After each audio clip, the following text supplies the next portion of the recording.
RCF, il est 9h. RCF Bourgogne, le flash, Hugo Sastre.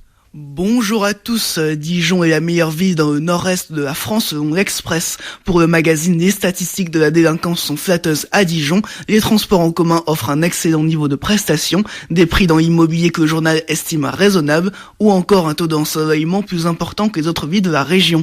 Dijon est donc à la première place suivi de Nancy et de Boulogne-sur-Mer. On notera que Besançon est à la 6e place et Chalon-sur-Saône à la 23e place. L'Euro de football organisé au mois de juin a rapporté à la France plus d'1 milliard d'euros. Sachant qu'il avait coûté 200 millions d'euros à l'État, c'est donc un bilan positif d'un point de vue financier. Chaque visiteur aurait dépensé 154 euros par journée. Il y aura 70 bureaux de vote en Côte d'Or pour les primaires de la Belle Alliance Populaire. Cela représente 29 bureaux de moins que pour la primaire de la droite en novembre dernier. Pourront voter tous ceux inscrits sur les listes électorales avant le 31 décembre 2016. Les personnes mineures s'étant préinscrites avant le 25 décembre dernier pourront également se déplacer. Et pour voter, il faudra également débourser 1 euro. On rappelle que ces primaires auront lieu les 22 et 29 janvier prochains. Barack Obama prononcera aujourd'hui son dernier discours de président. Il fera le bilan de ses 8 années de président dans son fief politique de Chicago. Pendant ce temps, Donald Trump a décidé de nommer son gendre Jared Kushner haut conseiller à la Maison-Blanche. Le tribunal de grande instance de Paris va avoir une décision importante à prendre aujourd'hui. Les différents CDN, centres dramatiques nationaux de France, dont celui de Dijon, sont poursuivis par plusieurs syndicats du spectacle. Ils réclament entre 100 000 et 900 000 euros par théâtre pour non-respect d'un accord signé en 2003. Cet accord prévoit que ces CDN doivent utiliser 40% de leur budget à l'emploi d'artistes en activité sur le plateau, un accord qui ne serait pas respecté pour les syndicats.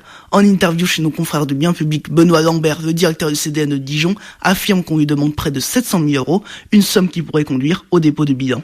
La CFDT de Carrefour organisera des actions de tractage aujourd'hui dans les hypermarchés de la marque. Le but est de s'opposer à la banalisation du travail le dimanche, alors que Carrefour souhaite ouvrir ses magasins ce jour-là.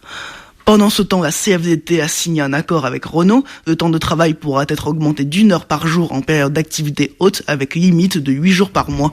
En contrepartie, plus de 3000 embauches en CDI seront réalisées sur 3 ans. L'établissement français du sang lance un appel aux dons. En raison d'une baisse de fréquentation en fin d'année, les réserves de sang sont en baisse. Une plaquette de sang ne peut se conserver que 5 jours. Il faut donc un renouvellement constant. En Côte d'Or et en Saône-et-Loire, les collectes se font régulièrement. Par exemple, aujourd'hui à Gueugnon et à Chauvigny-Saint-Sauveur, le 11 à Louan, le 17 à Dijon, le 19 à Digoin et le 29 à Longwy. Pour connaître toutes les dates, vous pouvez vous rendre sur le site dondesang.efs.santé.fr. La météo du jour va osciller entre pluie et éclaircie. Il fait 3 degrés à Louan, 4 à Étalante, 5 à Charolles et au Creusot. C'est la fin de ce flash. Très bonne journée à tous.